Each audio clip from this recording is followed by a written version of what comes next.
सलाम बेगम साहिबा, शहंशाह ने आपको खेल के कमरे में याद फरमाया है। उनसे कह दीजिए कि अभी हम थके हुए हैं, विश्राम करना चाहते हैं। जोधा, ये क्या किया? शहंशाह से मिलने से मना कर दिया, वो भी तब जब शहंशाह ने स्वयं तुम्हें संदेशा भेजा।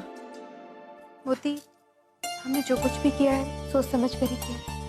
यदि ऐसा है तो तुम्हारी सोच अनुचित है। पति यदि पत्नी का साथ चाहे तो पत्नी को उसके पास जाना चाहिए, यही धर्म है। परंतु एक पत्नी दूसरी पत्नी का अधिकार छीने, ये धर्म नहीं। मोती, हमें शहंशाह के पास जाने में कोई आपत्ति नहीं है, परंतु किसी और को है। किसको? रुकैया बेगम को। होशियार! शहंशाह हिंद बादशाह जलालुद्दीन मोहम्मद तशरीफ ला रहे हैं। जोधा बेगम, हमने आपके लिए पैगाम भिजवाया था, आपने आने से मना कर दिया। हम बहुत थक गए थे, इसलिए विश्राम करना चाहते थे। तो आराम का बहाना बनाकर आपने हमारे पैगाम को डाल दिया। फिर वही बात, तेरी सोच और तेरी बात। अब क्या रात्रि के समय हम विश्राम भी नहीं कर सकते हैं? बेशक कर सकते हैं, लेकिन हम बस आपके साथ थोड़ी देर खेल खेलना चाहते हैं। पर अगर कोई हमारे पैगाम को इस तरह से इनकार करते तो ये हम सह नहीं सकते हैं। क्यों? क्या ये आवश्यक है कि जब भी आप हमें बुलाएं उसी समय हम उपस्थित हो जाएं आपके सामने? नहीं जोधा बेगम, ये कायदा है। फिर बेगम और दासी में अंतर क्या रह जाएगा शहंशाह? और दूसरी बात, आपने हमें खेल के कक्ष में बुलाया था और वहाँ पर आप बचपन से लेकर आज तक रुकैया बेगम के साथ खेलते आए हैं। इसलिए यदि आप दोनों साथ में खेलेंगे तो ज्यादा आनंद आएगा। और वैसे भी हम रुकैया बेगम का हक नहीं छीनना चाहते हैं। तो इसका मतलब ये है कि रुकैया बेगम ने अपनी नाराजगी आपसे जाहिर कर दी है।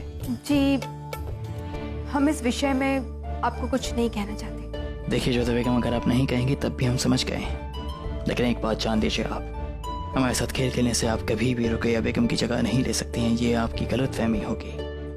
कोई भी रुकैया बेगम की जगह नहीं ले सकता है। हम जानते हैं शहंशाह इस बात को, और हम तो चाहते हैं कि आप ये बात स्वयं रुकैया बेगम को जाकर बताइए, उन्हें अच्छा लगेगा। और बताइए, और क्या कहा रुकैया बेगम ने आपको? हमारे मध्य में जो कुछ भी बातें हुई हैं वो हम आपको नहीं बता सकते। बहरहाल, अगर एक शहंशाह आपको खेलने का हुक्म दे तब क्या कहेंगे आप? तो फिर शहंशाह की आज्ञा न मानने के लिए आप जो भी दंड हमें देना चाहें दे सकते हैं, हमें स्वीकार है। मतलब आप सजा भुगतने को तैयार हैं? ठीक है, एक सजा आपने हमें सुनाई थी आमेर में, तो एक सजा हम आपको सुनाते हैं। तो क्या दंड है हमारा? सोच लीजिए जोधा बेगम, क्योंकि अगर आप मुकर गईं तो ये तौहीन होगी एक राजवंशी रानी की जुबान की। देखिए, दंड के नाम पर आप कुछ ऐसा मत मांग बैठिएगा जो हम दे ना पाए। आप फिक्र मत करिए जोधा बेगम, हम ऐसा कुछ नहीं करेंगे जिससे आपको ठेस पहुंचे। लेकिन क्या बात है, मतलब सजा भी आप मुकर्रर करेंगी। जोधा बेगम, आप गाना अच्छा गाती हैं, हम चाहते हैं कि आप अभी इसी वक्त हमारे लिए गाना गाएं। गाना सुनने के बाद हम यहाँ से चले जाएंगे। गाना? इस समय? क्यों?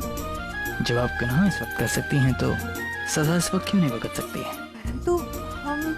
जोधा बेगम, एक शहंशाह होने के बावजूद हमने आपकी सजा को मंजूर किया